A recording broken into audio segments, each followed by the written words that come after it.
Hallelujah. All protocol observed. Hallelujah. I greet you all in the wonderful name of our Lord Jesus Christ. Ndichakumbira mufundisi muchiri pastage kuti mutisire kunamata kuvhura service yedu. Amen. Katinamatei. Baba vaishe Jesu, Jehovha Mwari wakaita denga nenyika. Tiri pano Baba tichimba nokupembera Mwari kumusoro kudenga. Kwete nechimwe chikonzero asi makatendera mumwe mwana wenyu akazvitsaura pakati pedu namaitiro ake uye nechido chake. Mwari kumusoro kudenga akatiraramira upenyu unoratidza chinangwa. Ndizvo Baba takaungana pano mumarudzi akasiyana siyana, mumazita akasiyana siyana, mukubva kwakasiyana siyana.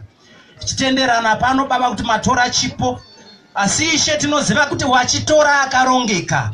Ndizvo nezita raJesu Kristu weNazareta mukutanga kwerushando rwuno isi tinoziva kuti panguva dzakadai vanhu vanonyaradza nzeve, vanonyaradza pfungwa, asi imimi Mwari munonyaradza moyo.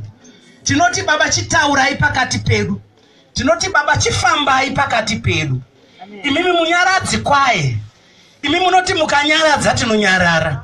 Vanhu vanoti vakatinyaradza imwe nguva vanotichemedza. Nezita raJesu tinoisa upenyu hwedu mumaoko enyu, tichiti Baba nguva ino and onwards tirambe tichiona ukuru hwenyu.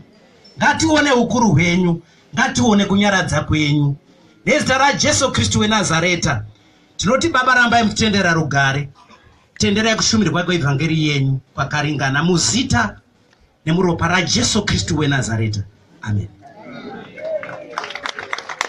Hallelujah.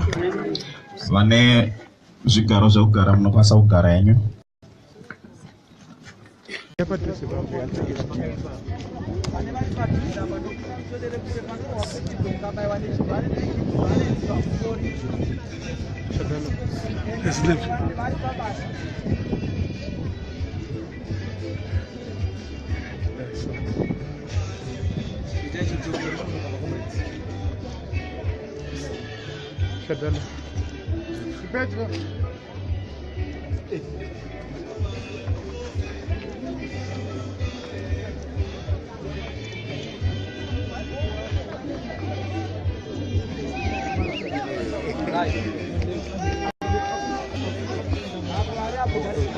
So is this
Pegalo. Pegalo.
kudai forai chete vanovhura